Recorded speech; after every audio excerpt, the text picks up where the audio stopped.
Hello, friends. Welcome to Biomedion.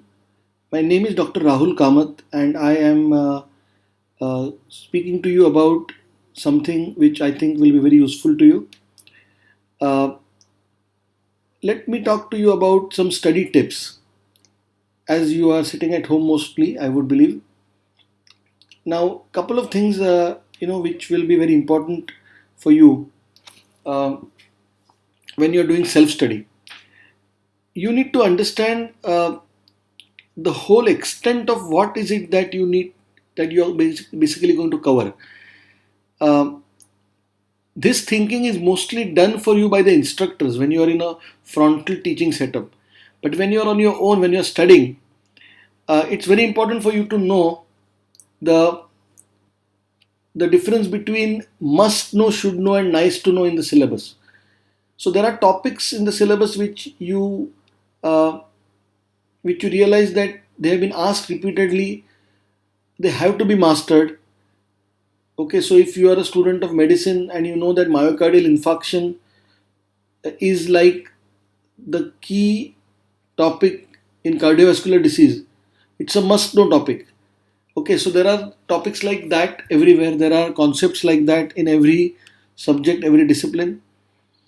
um, it's also important to know what is it that you can keep aside for the moment when you're studying. So the first priority should be to must know. Then there are some additional materials, additional complexities, niceties, intricacies, if I may say so, which we can call them should know. And then there are these arcane maybe syndromes and some really recent stuff which which is good to brag about. Which is what can give you that extra flair in the tutorials when you attend. What I could call nice to know. But these are something which you can keep to the end. The most important thing is what you must know. And I think when you are doing your self study, you should be focusing on that uh, quite a lot. The second point I want to make here is that when you are studying for an exam, say, and you are going through the syllabus as it is enumerated, let's say, that in this particular, let's say, subject, this particular lesson, these things will be covered. It's important to understand the depth of the syllabus. Things can be just enumerated. It's like saying that what will be covered will be lawn tennis. But just saying lawn tennis is not going to be enough, because there is going to be so much more inside that. There is lots of practice involved, lots of different strokes.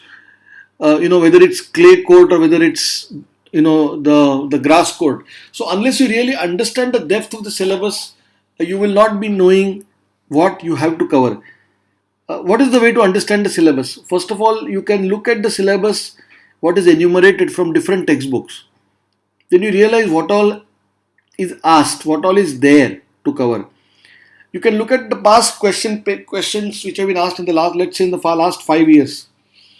That gives you some idea about the earlier point as well, the must know, as well as the depth of the syllabus. Sometimes it's important to know what is not important, what is not in the syllabus rather than what is in the syllabus. Okay, so this way you are more in reality. You know what has to be done, what can be kept aside. Uh, when we The third point I want to make here is that it's very important to be extraordinarily honest about yourself, to yourself, about what is it that you are weak in, which are the areas where you are seriously academically weak.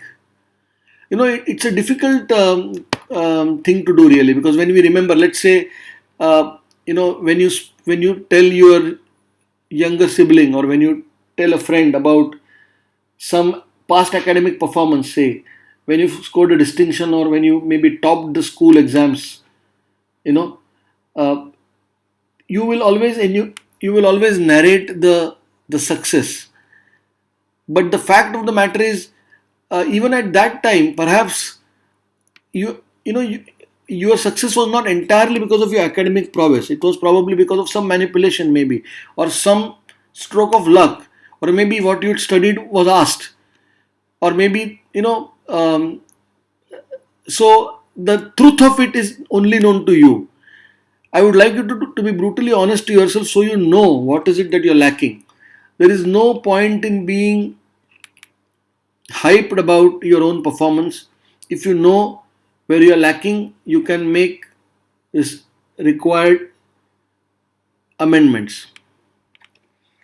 Finally, the final point I want to make is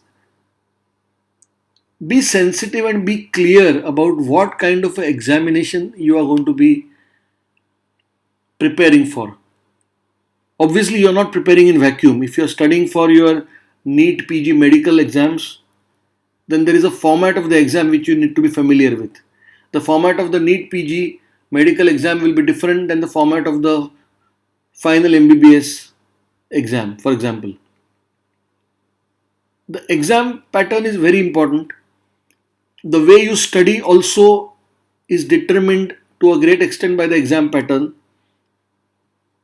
There will have to be changes made in terms of what to stress on, how to revise, what is more important. Your preparation should not be a square peg in a round hole, if you understand what I mean.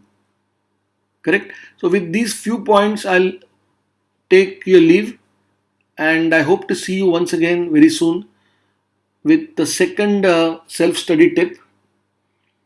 Uh, Let me remind you, Biomedion is an online e learning company. We offer courses, online courses for NEET PG Medical, for NEET PG Dental, as well as for the FMGE, the Foreign Medical Graduates Entrance Examination for medical students of Indian origin studying outside India.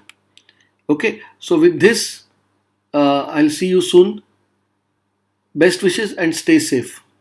Bye.